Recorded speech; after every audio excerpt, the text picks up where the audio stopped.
Hello, this is Abhika Sayyad and welcome to the print headline. India unequivocally condemns Pakistan's airstrikes on a Kabul hospital, calling it a cowardly and unconscionable act of violence. The Ministry of External Affairs said the strike killed a large number of civilians and urged the international community to hold those responsible accountable. Lok Sabha revokes the suspension of 8 opposition MPs with immediate effect. Speaker Om Birla said there is a need to ensure that no placards, posters, photos, or AI generated images are displayed in the House or inside the Parliament complex. Parliamentary Affairs Minister Kiran Rijiju stressed the need for a Lakshman Rekha to ensure smooth proceedings. Supreme Court holds that adoptive mothers are entitled to maternity leave regardless of the age of the child, striking down a provision that limited the benefit to children below 3 months. The court also asked the centre to consider recognizing paternity leave as a social security benefit.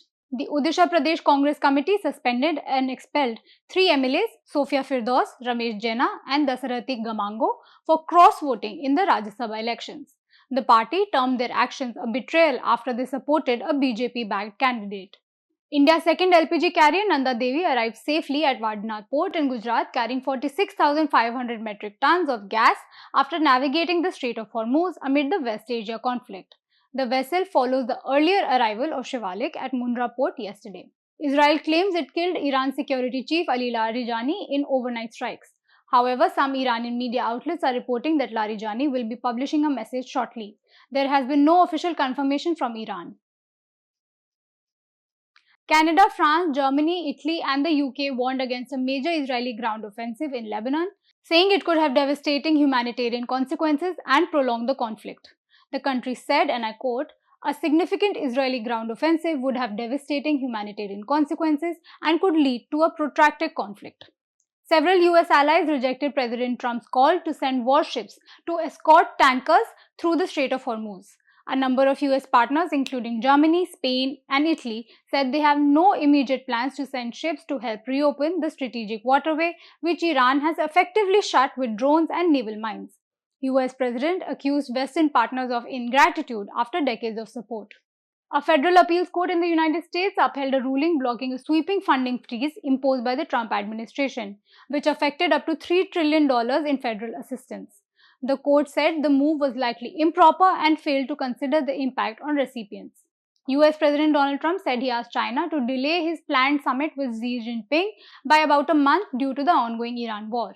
Trump had been due to visit Beijing from March 31 to April 2 to reset ties and extend a US China trade truce, but the trip has been upended by the Iran conflict. Trump said, and I quote, because of the war, I want to be here, I have to be here, I feel, and so we've requested that we delay it a month or so. China said it would provide humanitarian assistance to countries affected by the West Asia conflict, including Iran and Lebanon.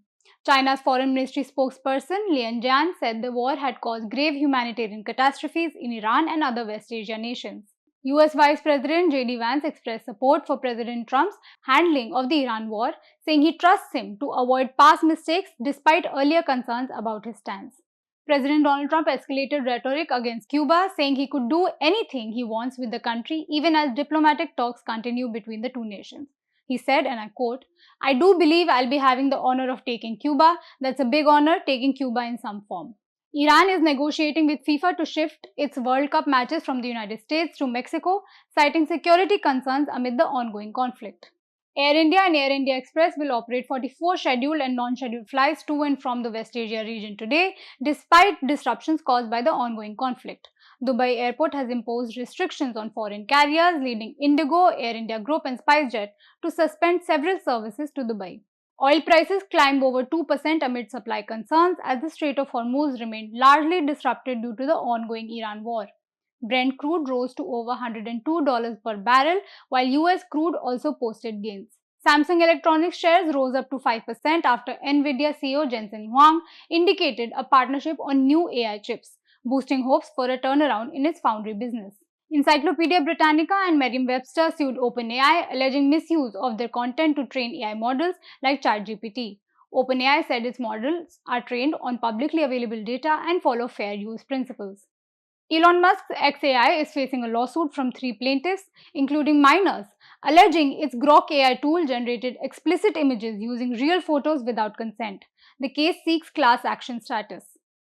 Actor Sean Penn skipped the Oscars ceremony despite winning Best Supporting Actor for One Battle After Another to visit Ukraine, where President Volodymyr Zelensky called him a true friend for his continued support.